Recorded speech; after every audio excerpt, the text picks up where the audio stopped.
Hello, hello. Welcome back to the channel. Today we are talking about Stargates, traveling to Stargates. What are they? Let's dive right in. I'm your host, El Benet. Welcome to Inner Cosmetics. Thank you for choosing to be here. There's a lot of things that are not far away from us, one of which is Stargates.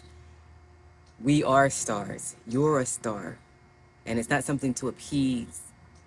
You are a star. And you placed systems in place for you as you ascended to travel through the gates. And who's standing at the gates? Who did you place there at the gates? Another version of you, a spirit, an angel, whatever resonates, that's what you place at the gate. But it's not separate from you. And it feels like often that we're tested. We're never testing ourselves. These are mechanisms at the gate that we put in place for us to confirm, are you ready to go through? Are you ready to ascend to this next level? And what does that do? It cements your faith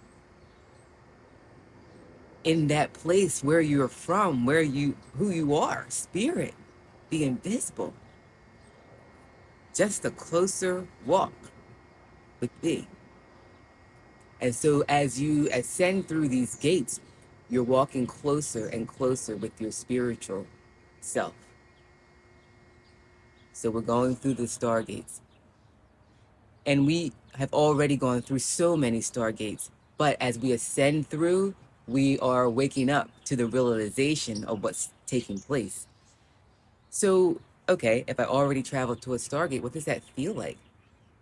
You can reflect back on a challenge that you had in life, a desire that you had, and once you receive that burning desire, oh, it felt so good. Oh, you're happy. Oh man, that was the gate. You went through a stargate. But whatever it was that satisfied you probably didn't last very long until you were ready and yearning for the next thing. So it's we realizing that that's never going to end until we awaken and recognize that yearning, those challenges that you have, the desire you have to get it, and then boom, you go through and oh, wonderful. That's continual. Whether you have $50, whether you have $1 billion in your account, until we recognize that we're traveling. And then we realize, since this never is going to end, I don't have to wait till I'm a millionaire to realize this, that there has to be something much deeper.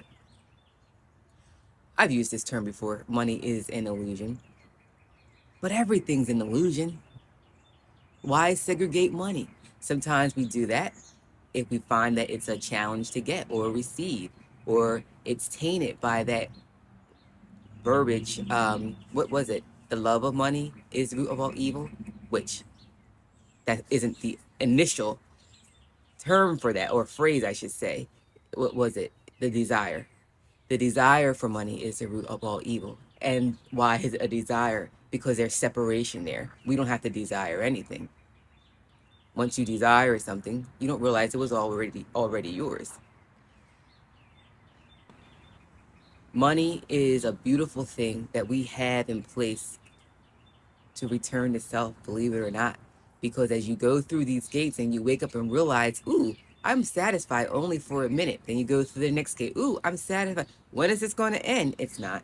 Until we realize there has to be something more. There has to be something more. And then you realize that you are the source. And once you realize you're the source, you stand still and the world comes to you because you're like a black hole. You're pulling it all in to you. And we planned the initial phase for us to chase our desires. But every time we capture a desire, whew, it's gone. It's not as joyous anymore. We capture another desire and poof, it's gone. So then you realize you can be still and all of your desires come to you. And that's the big gate. That's the huge Stargate. When you are sitting at the gate and you have no idea,